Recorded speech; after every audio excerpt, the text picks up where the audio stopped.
Hey everybody, it's Jason Blaha here, and today I want to talk to you guys about something that I have a lot of personal experience with, both of myself and other people I've helped over the years.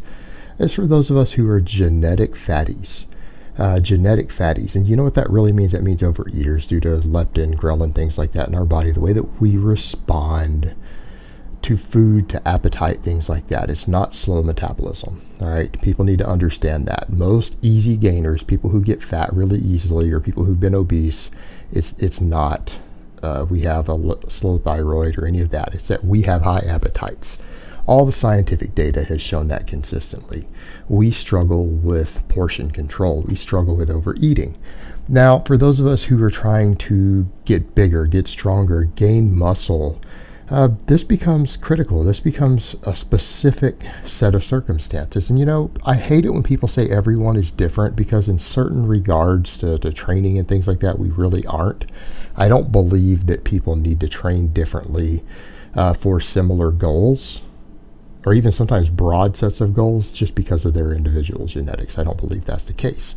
When it comes to food, though, there is an enormous appetite difference, and that appetite difference is the primary reason that there's differences in the way that we handle food and the way that we gain body fat or gain weight or lose weight and things like that.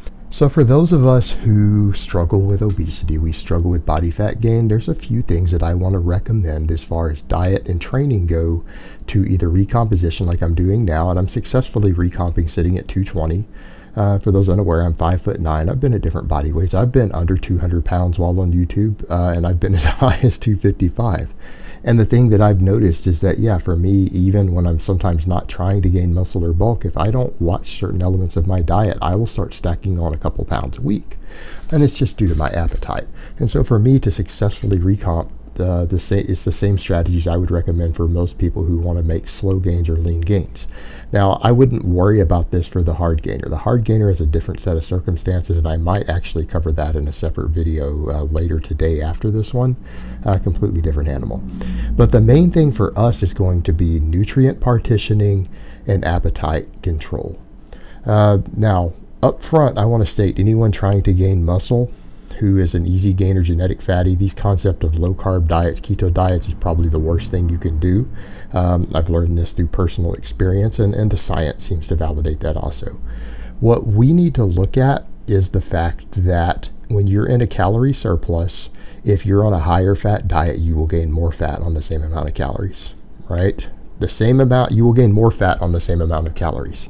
Dietary fat for people who don't need it for the pure caloric intake probably needs to be minimized, because if you want to gain the leanest muscle possible and you're going to be in a calorie surplus or at maintenance, you need the most anabolic calories. You need the calories that are going to stimulate recovery the most, muscle growth the most, that are going to fuel your higher intensity training, the training that stimulates muscle growth and adaptation, which basically means we need to be focused on carbs first and protein second.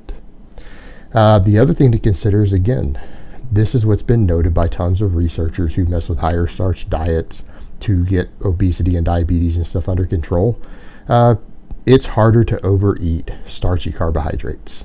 In other words, we're not talking about table sugar, we're not talking about eating all of that. What I'm saying is that if your diet is focused around low-fat, starchy carbs, and in some cases even fruit, that you are going to overeat less. You're going to get your diet better under control.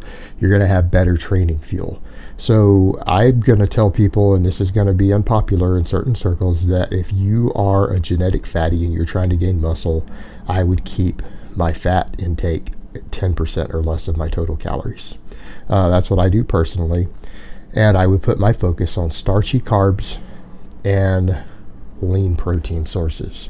So in other words, what I mean by starchy carbs: potatoes, wheat, oats, brown rice, white rice to some extent, as long as you're mixing other fiber with it, probably okay. Again, white rice, as long as if you're doing beans or putting vegetables in it, you're still going to be okay.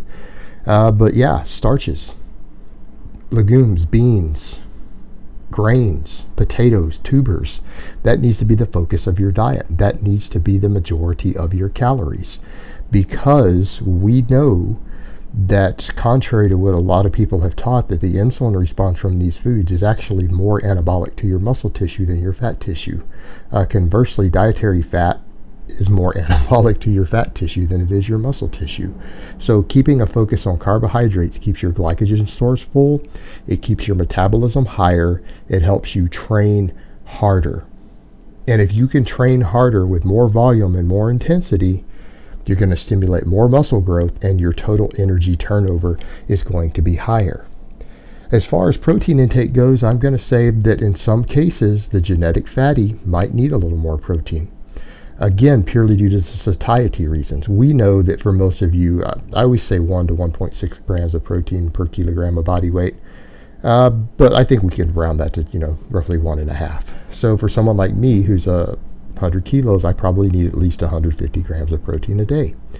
Now, if you're struggling with your appetite and maybe you're scared that you're gaining weight too quickly, you might want to up that, because again, protein is very anabolic to muscle tissue. It's just not anabolic beyond its insulin response and stuff past a certain threshold.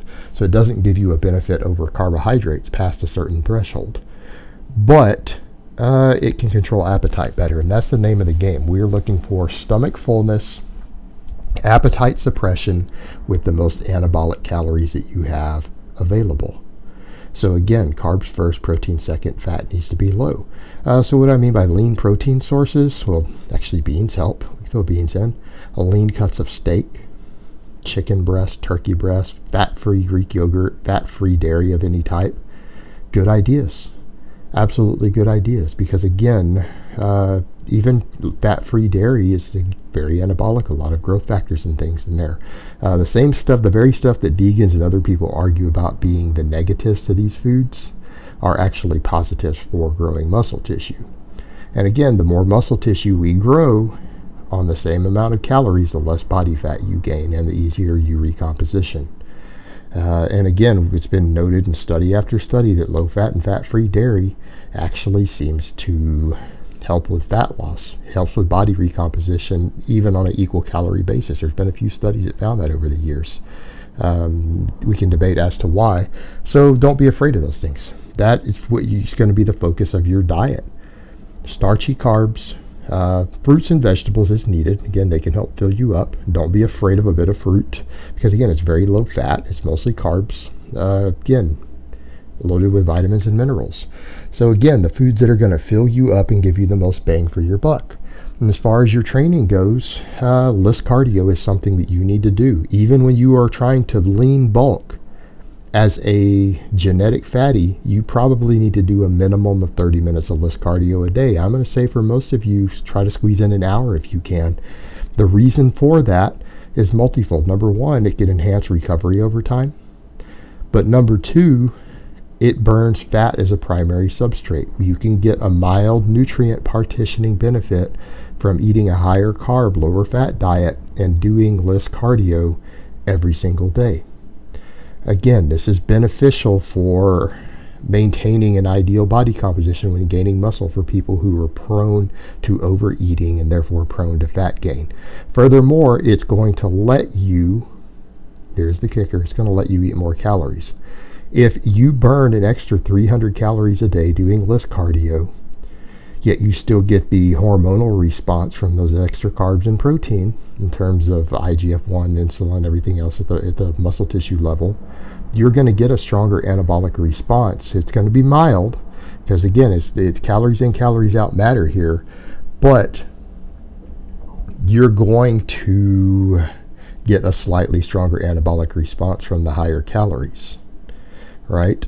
So you can get away with eating the slightly higher calories, which you're going to want to do even on a really clean diet. It's very easy for those of us with high appetites to overeat. The extra list cardio will allow you to eat a bit more and have more wiggle room and better nutrient partitioning. The same thing with your training. Don't be afraid of a little bit extra volume. Don't be afraid of doing an extra set of squats here and there. More activity, more conditioning work, more list cardio is one of the keys to staying leaner with an ideal diet for people who are prone to gaining body fat due to appetite. So the take homes here are, high carb, minimally processed carbs, lean proteins, fruits, vegetables, very low fat, slightly higher volume training, more less cardio, and more conditioning work than other people might do. This is the take home. This is the key to maintaining a good body composition and making lean gains for genetic fatties. And this has been my experience over the years, and I've tried everything. All right, guys, but that's really all I have to say on that today. I hope it's been informative, and I will talk to you guys next time.